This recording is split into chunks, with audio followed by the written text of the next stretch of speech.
Good evening, everybody, and welcome to this episode 28 of our South African Equestrian Federation podcast from the horse's mouth. Tonight, we're very excited to speak to our discipline of Polocrosse. Polocrosse has recently been making some waves on the international competition scene, and we're also going to get to talk to them about the upcoming World Cup 2024, as well as finding out more about this discipline, which is dubbed as the king of one-horse sports.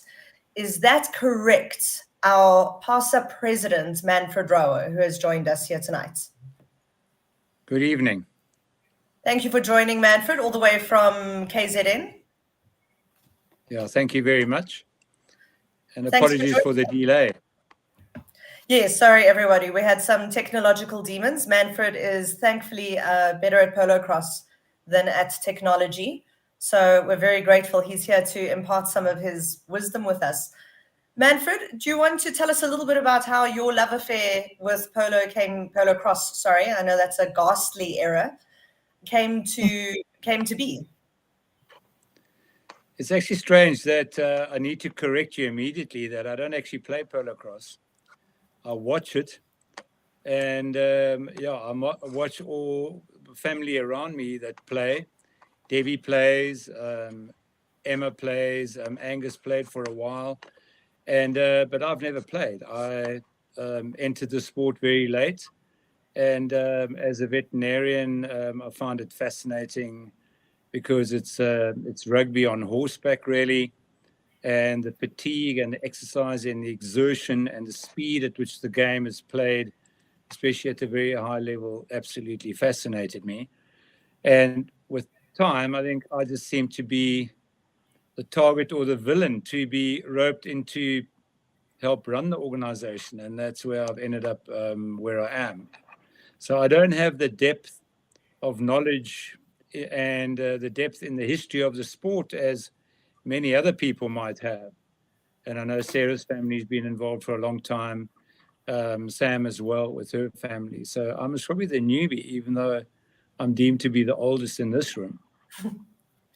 I think it's something that crops up repeatedly in speaking to people who are involved with the disciplines and the sport. It's absolutely essential that we've got volunteers such as yourself. Even if, Manfred, it is because you've been coerced by your family, it's really wonderful that we've got this broad base of enthusiasts who help us to run the sports. It's really essential. Yeah, I do agree with that, and I'm very happy and conscious of the effort that the Polocrosse community and the executive itself has put in to run the sport, to run it at the level that we've achieved over the last 5 to 10 years, and the achievements in itself, from right through junior levels to senior levels, having won the World Cup twice in the last couple of years, and only got beat in 2019 in Australia. So, yeah, I must thank a lot of people, and also thank the people that started the sport many years ago, and for what they have done, and the equine involvement, and with my involvement in horse racing primarily, it is a fantastic outlet for a second career for horses, and it really is a great opportunity for racehorses, more the smaller ones and the faster ones, but it is still a place for them to find a second career and a second home. So, Manfred, let's talk a little bit about Polocrosse to the people who haven't ever watched any of it before. How do the teams work? The teams are sections of 3 players, and you have a striker and a midfielder and a defender. And they play. The striker can play in the front part of the field and the middle part of the field. The defender plays in the middle part of the field and the back part of the field, and the midfielder only plays in the middle of the field. So yeah, it's very much like all sports where the striker and defender end up in their secure zone, which is called the 30-yard line. That's where only 2 of them are allowed in there, and the striker tries to score between the poles, and defender tries to prevent that from happening. And it's sections. As I say, you play alternate sections of 6 minutes. So a team is made up of 2 sections of 3 and 3. So it'll be 2 strikers, 2 midfielders, and 2 defenders. And but maybe Sarah can even add a little bit to that. I mean, she's a South African player. She's got her national colours, and she's played a lot of polocrosse, and her family as well. So maybe she can actually add a little bit to what I've said there. But you were spot on there, Manfred. But now we've brought in the impact player. So there are always 4 players on a provincial or international level. So you have one player off the field, because now the international and provincial level, they go to 8 chuckers. So you're playing 4 chuckers on and 4 chuckers off for the, say, men's and ladies. And so now they're actually 4 players in a team. So there are 4 ladies and 4 men for internationals and World Cups and those kind of things. But otherwise you have everything exactly how we would describe it for, and it is polocrosse is like rugby on horses.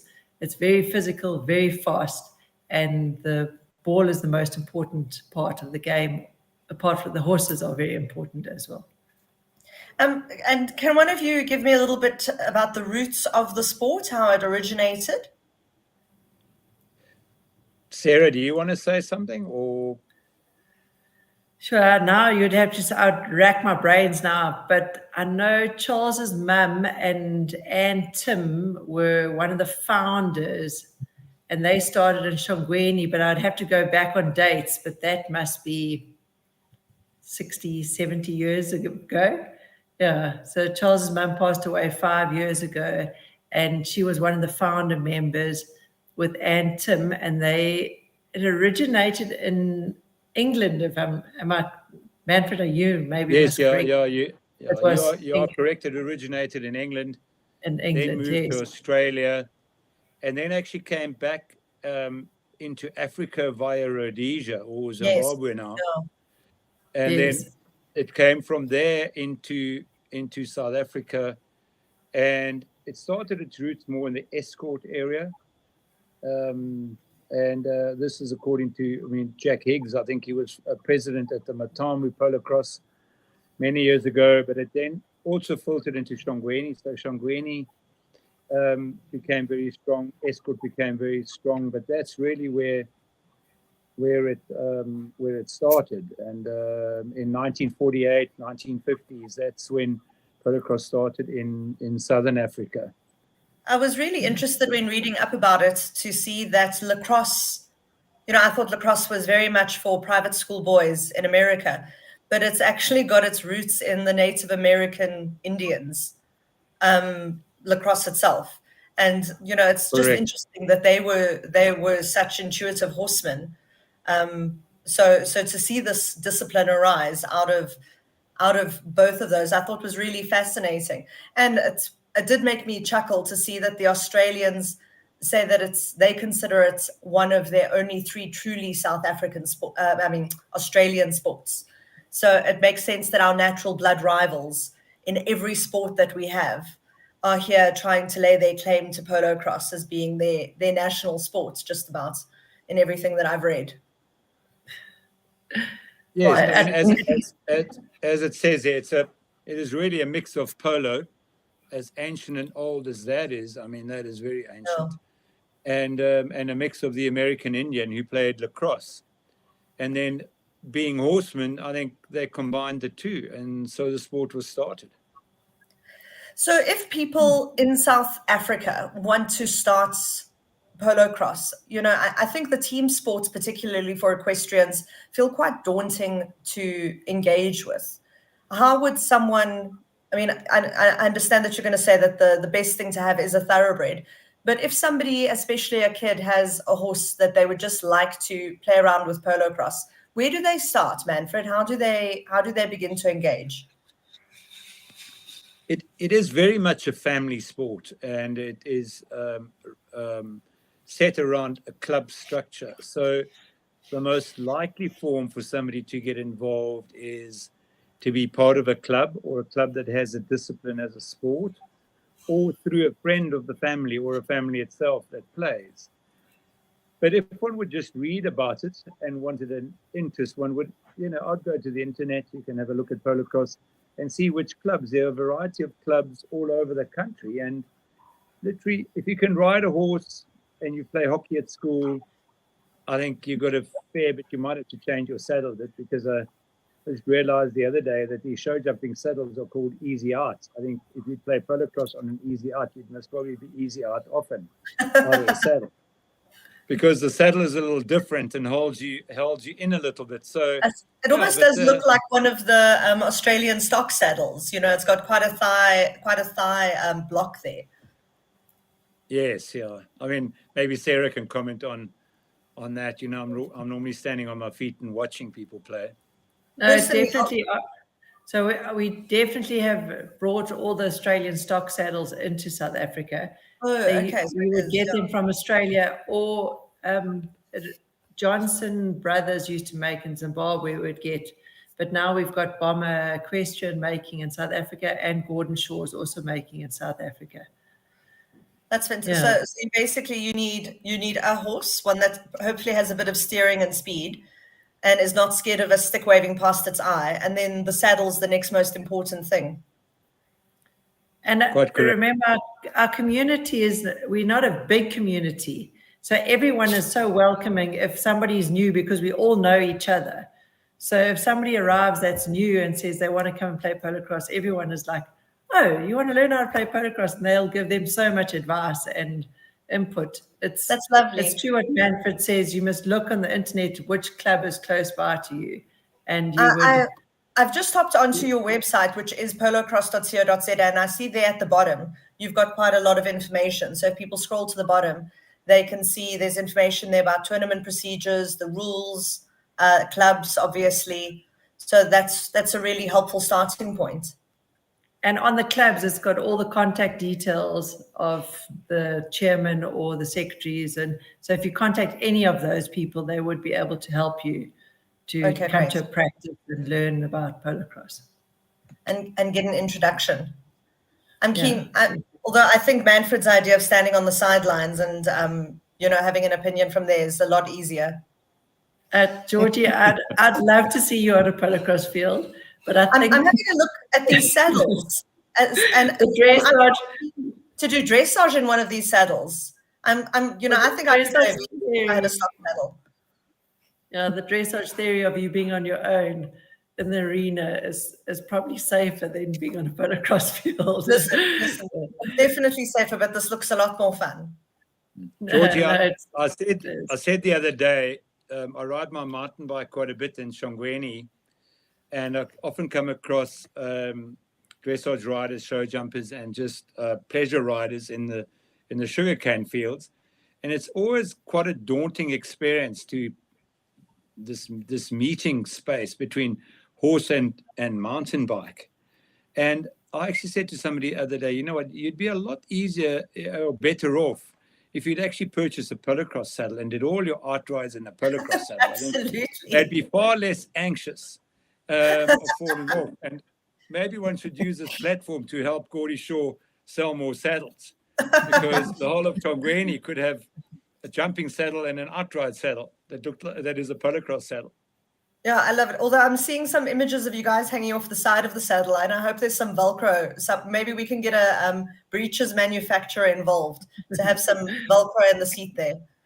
Yeah, there's a guy you could interview there. He's in Ngwenya, a guy called Steph Harris. I think he perfects the art of falling out of the saddle while still playing the ball. So speaking of Ngwenya, I see you also, obviously the President's Cup is a highlight of the show jumping calendar. I see Polocrosse 2 has a President's Cup, which is coming up soon. Yes, we have just postponed it, and purely because of the horse sickness predicament that we're in. Okay. And KZN especially, there is so much horse sickness around, and Ngwenya as the venue has had a positive horse sickness case, so we've had to postpone it. We did mention a date today, but it looks like we might have to move it a week or so. But we'll confirm that tomorrow. I know we sent a notice out today, but we might actually have to amend that.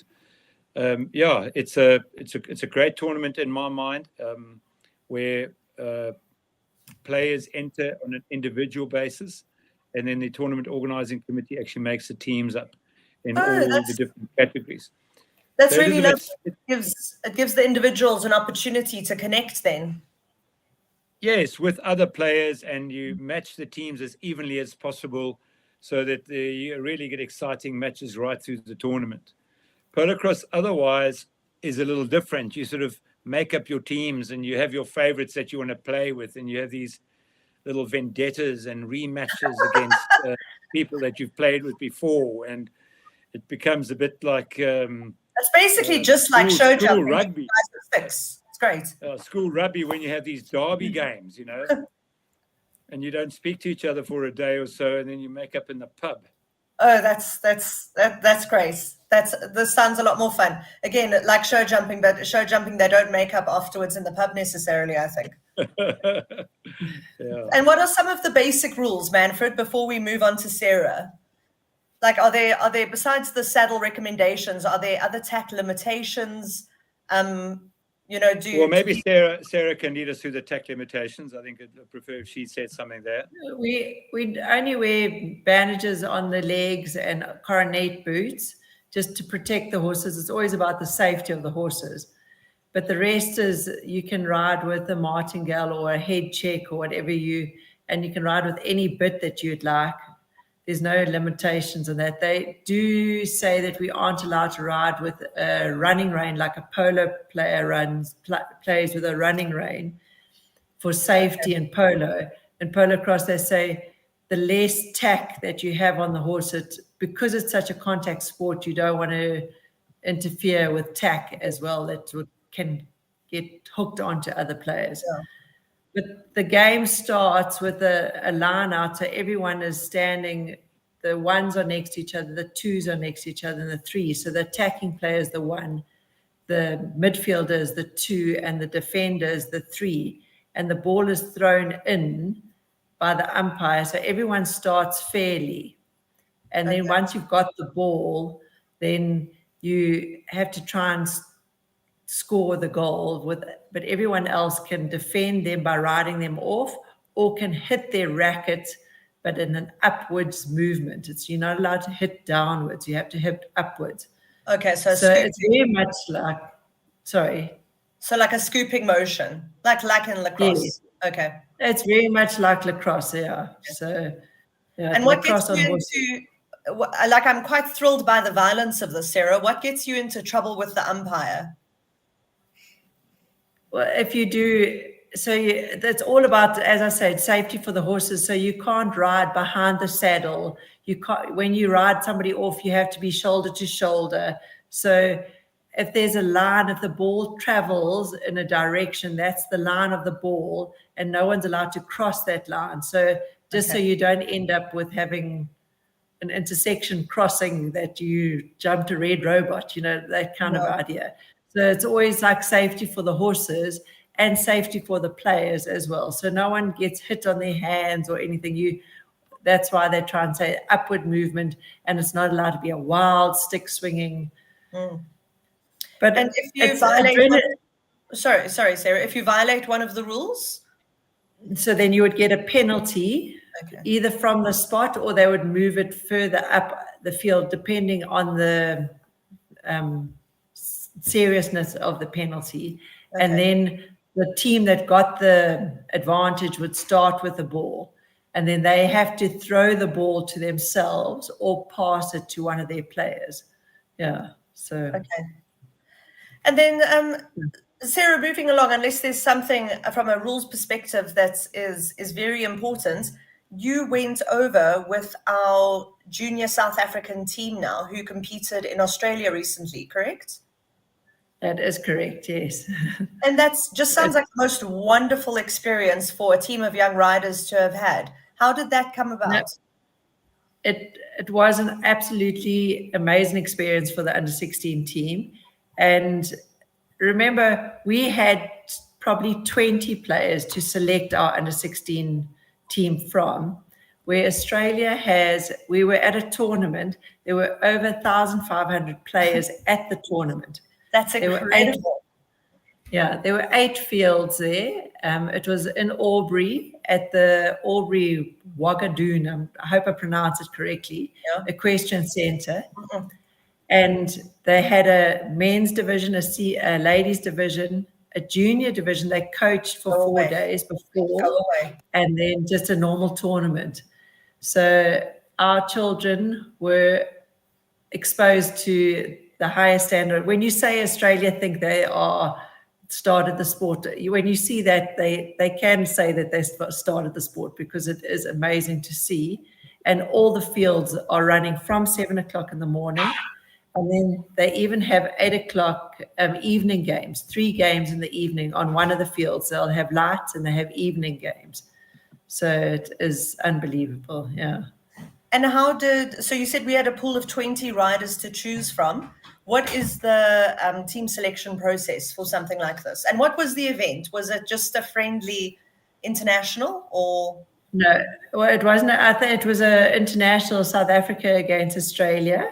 Okay. And they were selection tournaments last year. There were 4 tournaments the children had to play at, 2 championships, which would have been either a provincial championship and then SA Champs, and then another tournament we've got called the Junior Classic. And the Junior Classic is only the juniors that are allowed to play anything from 18 and below. And the selectors put teams together how they would like to see the children playing. And that's wonderful. The criteria, I think you had to play 3 of the tournaments because of all the children having other activities in school sports. You can't always make it to all the tournaments. And they announced the side at the end of last year.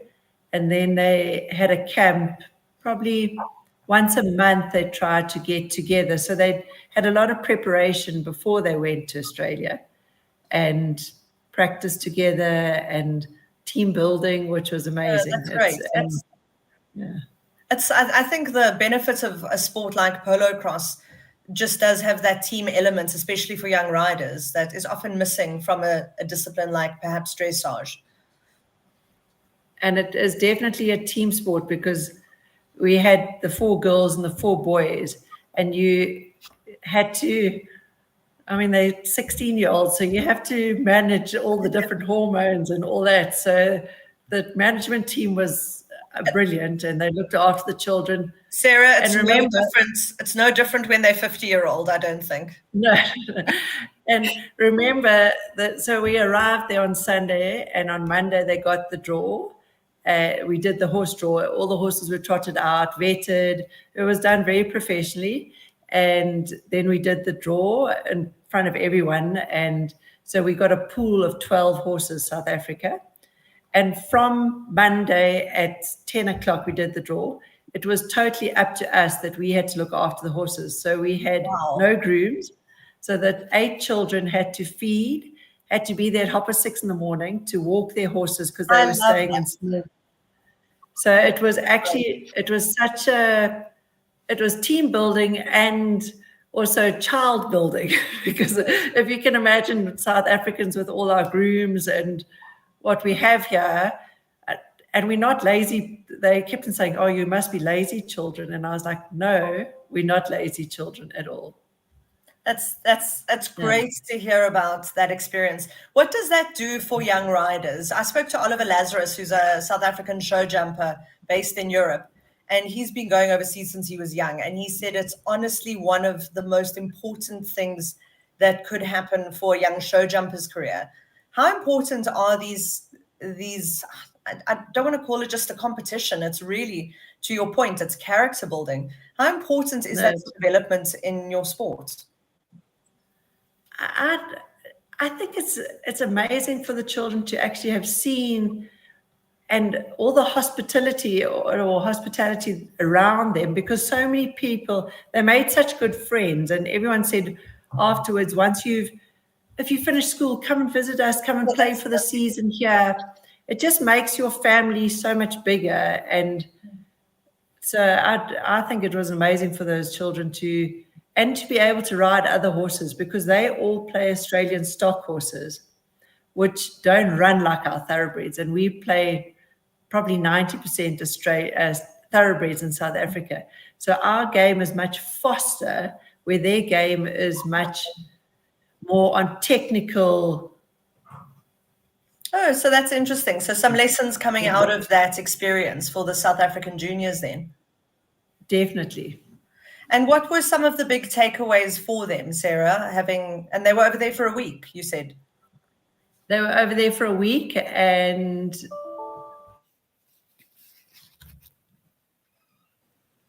Sarah?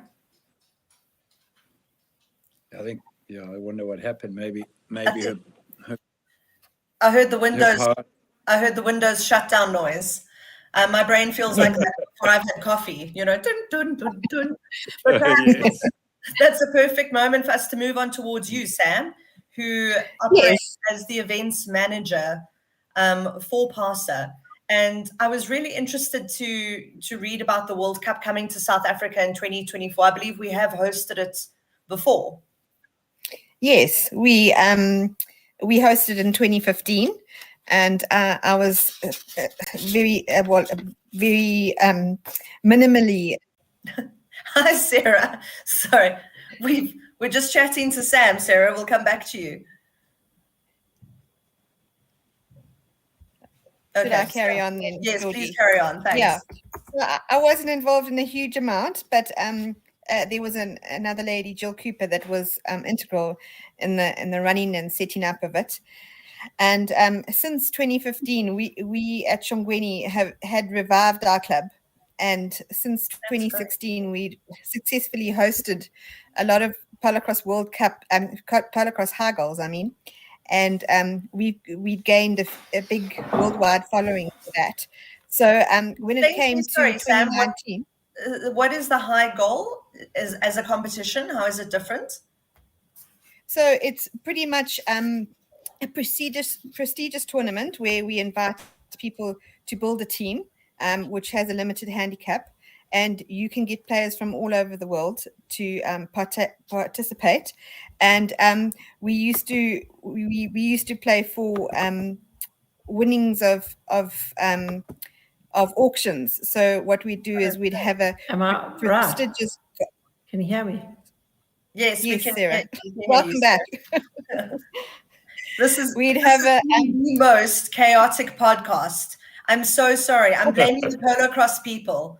You guys have come onto it and it's just been manic, but it's great. Sorry, Sam, carry on. No problem. So after 2015, we introduced the high goal to Shongweni.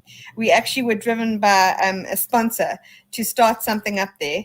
And since 2016, barring 2020, we've had a high goal every year at Shongweni, where we literally put on a world-class event where we invite people from all over the world to participate. We auction off teams and sometimes wild cards, and that money goes into a pot, and whoever buys the team that wins gets winnings back at the end of the tournament. So it's pretty much gained a lot of worldwide attention. Lots of players have wanted to come and play here in our country. And then that sort of led on to us possibly putting our names down or putting our Shongweni back on the map. Sarah, we can hear you. Welcome back. So in 2019, when we had the next World Cup, it was in Australia. We took a bid to host the next World Cup, which was going to be 4 years later. But obviously with COVID, that put a bit of a damper on things. And we're now bidding. Well, we still won the bid at the 2019 World Cup. And now we're hosting the World Cup in July of 2024. And where will it be hosted, Sam? We will be hosting it back at Shongweni, the KZN epicenter for equestrian sports. We hope that it'll have the same following that it did in 2015.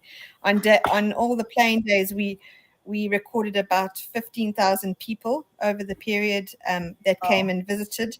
And on the final day of SA playing Zambia in the final, we had about 8,000 people present. So we really put Polocrosse on the map in 2015, and we hopefully will bring it back again in 2024. That's just so exciting to hear. The high goals as well. What are the different countries that get invited or qualify to compete at these kinds of events? So you've mentioned Zambia, Britain, Australia. Who are some of the other like famous visitors we've got? We've had people from Ireland, people from the USA, people from the United Kingdom, Zimbabwe, Zambia, and New Zealand. So we've had from all of the 8 countries that actually partake in the World Cup. That's great. And how do the horses work in a situation like that? Obviously, they're not bringing them over. Do we have to get some generous owners here to put all their horses into a hat? Yes. So currently they're asking every player that gets selected to put in 16 horses. We need to have in the region of 120 to 130 horses available over that period of time in July. Obviously, some are not always sound, so we need to have backups in that case. And all of these horses are trotted and vetted out before they're played. So that's always done beforehand, and you're given a pool of horses. So out of the 16 that the player puts in, he only might get the opportunity of paying 2 of his own horses, whereas the rest will be from all the other players. Sam, and then when it comes to you've mentioned that sponsorship was really the way that the sport was encouraged to grow. I really think that's such a wonderful initiative, whereas a lot of the other disciplines are going the other way around, where we're all going to try and lure sponsors into funding this insane sport that we all love. Who are the sponsors that are really behind driving Polocrosse? Well, when we hosted the 2015 World Cup, we had a sponsor, Land Rover Durban, involved in a very, very small way. And I think that the love for the sport was born out of their involvement in that World Cup. And when the World Cup was over, they were actually asking for us to start up a Polocrosse club at Shongweni. And that was the birth of a rebirth of the Shongweni Polocrosse Club, which I'm involved in. And yeah, it just was driven by them. They were so passionate about it. So I think you need a buy-in from the sponsor. And I think when you've actually brought a sponsor to the tournament, they actually see how amazing and exciting it is to watch from the sideline. I'm also like Manfred, where I don't play. I played 1 season, and I think that's when you say you play for love. And I played 1 season for my husband, I think, when we first got married. And then I realized how scary and daunting it is to play. And I didn't quite like getting my hands hit in the line out and that sort of thing. And I was actually knocked out in a line out. And I was woken up with someone trying to get me off my horse. So that sort of put a damper on it. And I just said, well, I don't think this game's for me. I have to tell you, Sam, you are honestly you're definitely the first person I've ever met that got knocked out without falling off their horse. That's Georgie, she didn't tell you that she actually rode into something. No, Manfred. I think it was the chap lining up next to me. That's slightly less impressive, but still pretty amazing. Yeah. So that was the last time I played, and I watch from the sidelines now. My 2 daughters and my husband play, and it doesn't do too much to my heart watching them play, because it is quite rough out there. Yeah, it looks quite thrilling. How, with a show like the World Cup, it obviously is just a fantastic opportunity for a discipline to develop. What is Polocrosse South Africa hoping to come out of hosting an event like that? You've mentioned these wonderful international relationships and the opportunity to grow.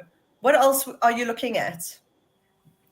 I think it's just developing the sport and making people aware of the sport.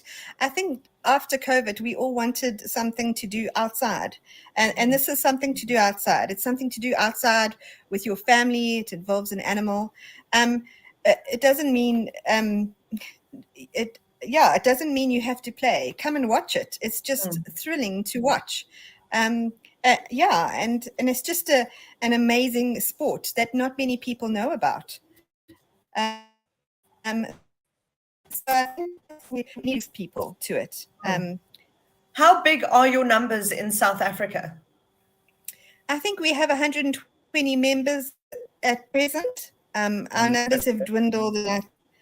No, Sam, I must correct you there. Manfred, can you correct me? Figures, it's actually a bit more, but the figures of the website, we got 479 members.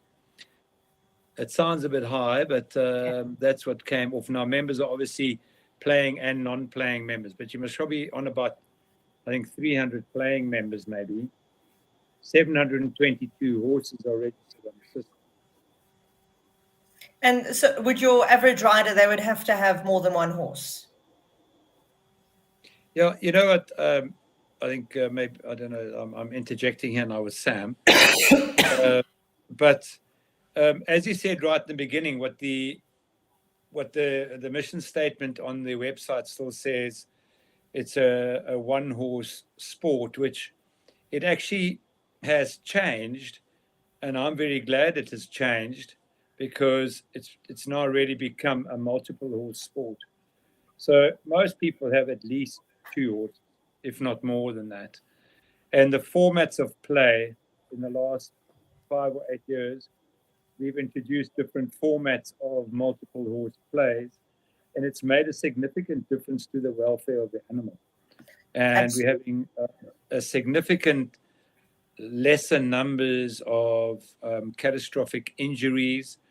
We've also developed a really good, solid horse welfare network amongst the sport. I think Charlene has mentioned it many times that Polocrosse is probably the leader on the welfare side, and the structures that we have, and the system that we follow, and the vaccination protocols that we follow.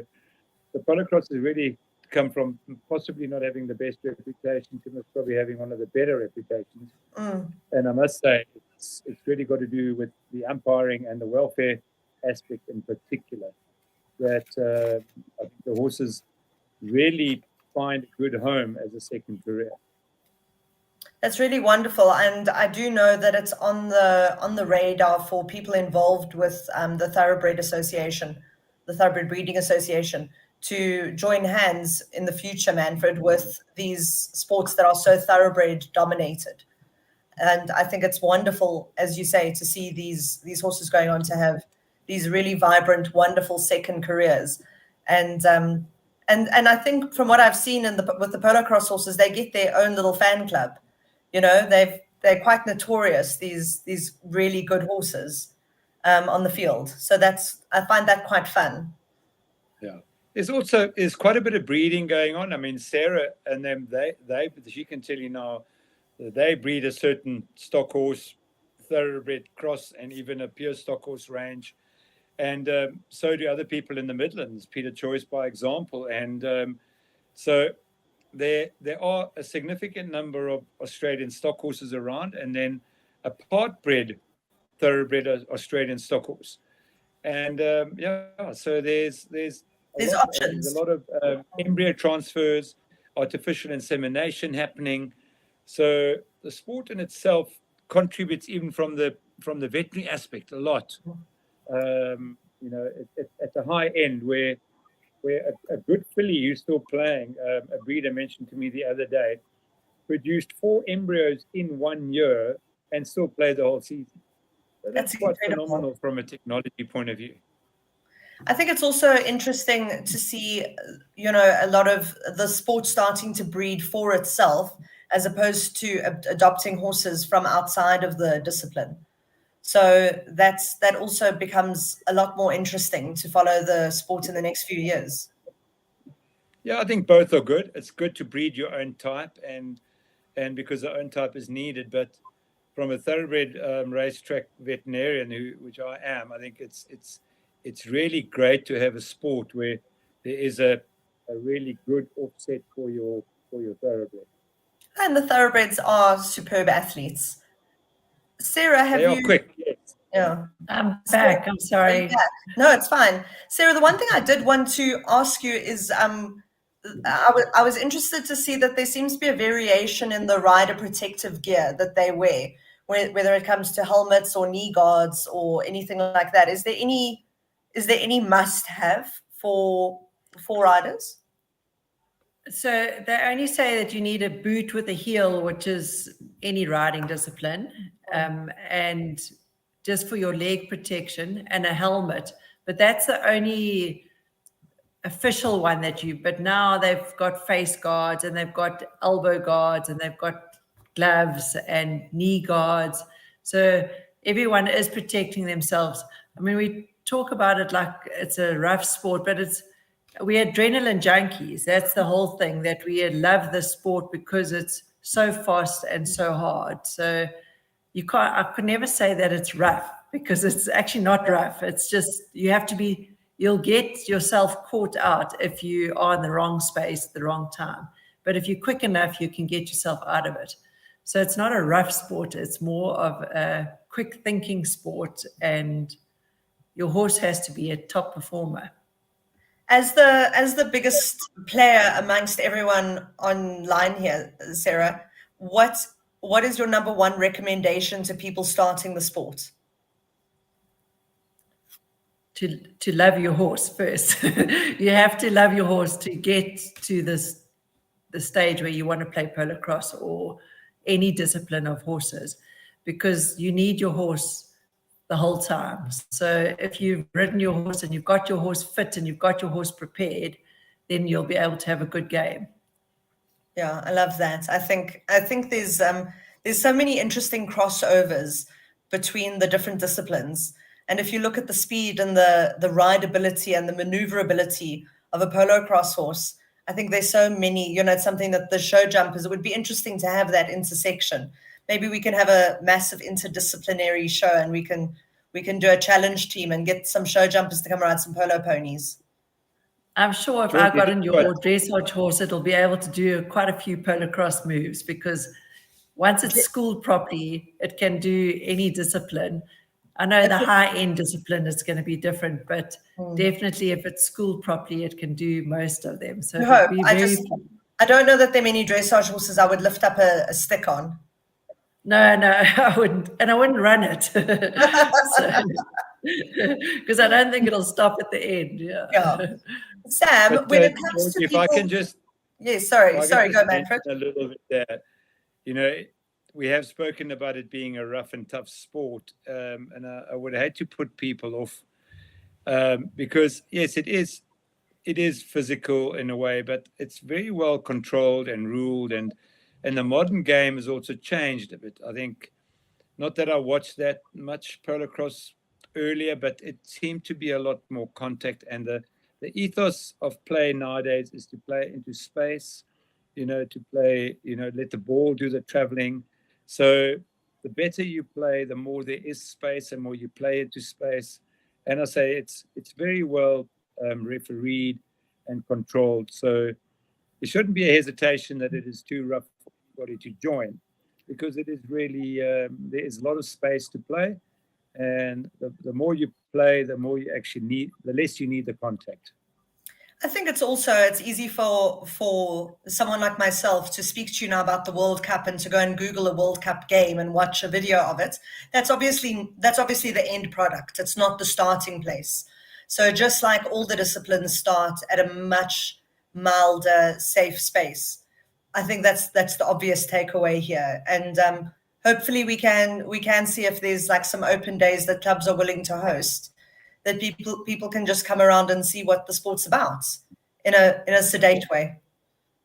See, players are handicapped too, Georgie. We didn't mention that. So your Pee-wee started about a -2, -3 down the bottom there, and your top South African player, the highest handicap is a 10. So it's very similar to. So that really levels it out, makes a fair game. You play handicapped. Most of the Polocrosse play is in divisions controlled by handicap limits for your section, and there are also certain rules that control the differentials in handicaps within a section, and then you have your top end. It's a bit like golf. Your top end, everybody plays of scratch. Everybody your handicaps don't match. Just best players, but you get a whole series of different combinations of play. That's lovely, and that makes it really interesting and diverse. Sam, if there are people, if we're looking to follow events that are coming up, like the Equine President's Cup, and keeping up to track with the World Cup, what's the easiest way for people who aren't necessarily discipline members to find that information in those events? Georgie, I think if they go onto Facebook, if they're of the older generation, or Instagram, we have a Polocrosse SA an account, and that's also linked to, it will be linked next week to our website. So all the information will be either on our website, our Facebook page, or our Instagram feed. Yes, I've actually found it online. I don't know if anyone can see, that's terrible resolution, but South African Polocrosse. And it's very up to date as of 6 hours ago. So well done. That's really impressive. Yeah, I think our communications people have done really well. I think the website is absolutely up to date. You can see the results of the under-16s are there. The notification for the Equine tournament. Social media is really busy. I think it's very important to be up to date. Otherwise, I think it becomes annoying, really. I find social media, I love social media, and it's something I do, but I just find it such a good common ground for people to find information on. And then the last thing I wanted to ask you about, Sam, is the Name the Filly raffle competition that you've currently got going on. Yes, well, that's one of our sponsors. Peter Choice in 2015 donated a filly as well. It was called Flat, and it was also sold in the raffle. And a Zimbabwean actually drew that in the draw at the final of the 2015 World Cup. And that is now in Zimbabwe. Peter Choice yet again phoned me up and said he's happy to donate a filly again. And we needed to go and have a look and see what he had. He obviously bought in an Australian stock horse many years ago called Eden Hope Bundy. And he's had a great breeding repertoire from him. And he had a filly that played in the 2015 World Cup called Cover Girl, a beautiful grey. And that was put to one of his other stallions. And that is now a 3 or 4 year old, I must correct myself, up on his farm in Moy River. I love it. It's such a cute. Yeah. If you go onto the South African Polocrosse Facebook page, there's a photo of her there. I'll try and share it to SAEF. She's really cute. I love this. Yeah, and it's not only a horse that you can win in the raffle. There's holidays, there's weekends away, there's a saddle if you want to take on the game, Georgie. Oh, there we go. You can win a Gordon Shaw saddle. And I'm also for a saddle that I can actually have a concussion and still stay on a horse. That's really amazing. Yeah, so Pete actually asked us to choose the best of the fillies up there. He had 4 to choose from, and I think we chose the best. She's the most good looking. She's a beautiful grey. I think she'll end up being quite a lot whiter than she is now. But we've actually got someone going up to take a few pictures of her, and we'll be posting it on our Instagram and Facebook feeds. So there's a little bit of excitement involved in that. So buy a ticket if you want to start playing the game. I definitely think that horse will be quite competitive for you, and we'll give you a fighting chance. It's such a lovely, I just love how excited you all are about the discipline. And we actually spoke to Peter Choice for our horse transport podcast a couple of weeks ago. and he was wonderful. And he glanced over the facts that he said he obviously is Australian and loves polocrosse, but I didn't realize he was quite such a patron of the sports. That's really lovely. He's very passionate about the sport. I think he eats, breathes, and sleeps it, if you ask his wife. That's puts back into the sport, which is wonderful. Sarah and them also breed horses and have a stock horse, so she can add to the flavor. And I think, they're as involved and passionate and possibly crazy. Sarah, that's amazing. And where does an Australian stock horse land in South? How does it land in South Africa? So my husband Charles imported it in 1994. So it's a long time ago. Yeah. So we had a friend that was playing polocrosse from Australia, James Cutler, and James Cutler and my husband Charles imported him together, and he actually landed in South Africa and was offered double the price by a show jumper because he had such beautiful movement. So my husband said, I haven't even got him home yet. Yeah. So no, he stayed on the farm, and we actually lost him. He was 20 and we lost him from testicle cancer, but we've got all his offspring. We actually bred over 100 horses from him. And so he obviously had a very nice time in South Africa. He definitely had a very special time in South Africa. Yeah. So we were very blessed to have him, and we're still riding all his offspring and breeding now, going back onto a thoroughbred stallion. Yeah. So we're still breeding. But Peter Choice puts back into polocrosse a huge amount, and he is always helping people with horses, and he really is somebody to look up to. He is wonderful. I think all sports, all disciplines need these passionate advocates in it. I honestly don't know where any of us would be without these big supporters and sponsors. So it's really lovely to be able to give them a little bit of airtime, and hopefully to get a few more people to come to a few more of your tournaments. What do you guys have coming up next? I know you obviously said you're working around horse sickness now, which I think is very lovely and responsible. So what is next on the calendar? Sam is the one, or maybe I can say a little bit there. I could even look at the calendar. Maybe that would help me, because I'm supposedly a Pali. So the President's Cup was obviously the most immediate tournament that was on the door, which we've now postponed. And but then there is a Barbarians tour, so that is an unofficial South African ladies side that is playing a Barbarian side. That's 7 ladies from South Africa and 7 made up of Barbarian, which means a variety of countries. There's Australians there, there's Zambians there. So that's next up. And then there's some club tournaments. There are provincial champs, KZN champs, in the early parts of June. And that's normally a selection tournament as well. That's at Underberg. And then comes the High Goal, which is at the end of June, a week before the July. So it's a good reason to come to Durban. I was going to say, that sounds like the highlight of the social calendar for you guys. Exactly, yeah. Okay. And then comes there's a junior classic at the beginning of July. As it was mentioned earlier, it's often a selection tournament for juniors. Great experience for the juniors. And then it's SA Champs in the middle of July. And then at the end of July, this is where we are working a little bit on the calendar. We did make an announcement today, but we might have to change it. We're trying to move the President's Cup to there, which is going to be held in Gwenya. So it's in the northern provinces.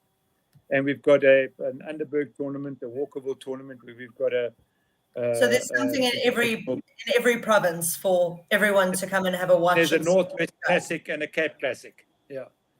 And I just want to be perfectly clear. The season ends at the beginning of October. And just to be clear, because we're equestrians, there's alcohol and food served at your shows, correct? Absolutely, as long as you're 18 years old. I can persuade any equestrians to go to any event that has horses, food, and alcohol. We should be okay.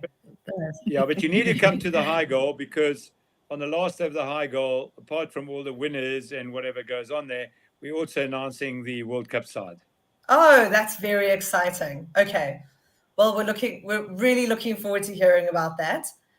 That's going to be a really thrilling thing to watch. Is there anything else that any of you would like to add to our podcast before we very deservedly let you dial off? You know, if I can just say... Thank you very much for inviting us. Yeah.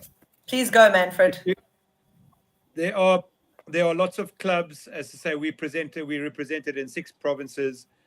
There are 19 clubs. So there are opportunities for people to join. As I said, just go on the website, have a look, go on the social media and you're absolutely welcome to phone any member of the executive. They're all absolutely passionate and involved, and we would help anybody to join.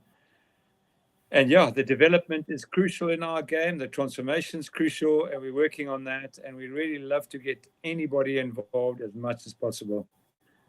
And I hope we can get as many spectators to our events as well. The high goal, the club tournaments, the provincial tournaments, and then obviously the World Cup next year is very, very exciting. Thank you all so much for joining tonight. It's really been lovely. I always love speaking to the people from the disciplines because everyone's just so invigorated and passionate about what they do. You guys have been really wonderful, and thank you for battling through our technological demons to log on. I really appreciate it. No, thank you, Georgie. Thank you very much, and thanks for having us. Thank you, Georgie. Thanks. If you've just been watching us tonight, you have been listening to our 28th podcast from the South African Equestrian Federation, where we were very fortunate to speak to some of the impassioned polocrosse players from around South Africa, some of our junior team representatives fresh from their overseas trip to Australia, and speaking to the events manager about what is coming in 2024, that is the World Cup for Polocrosse.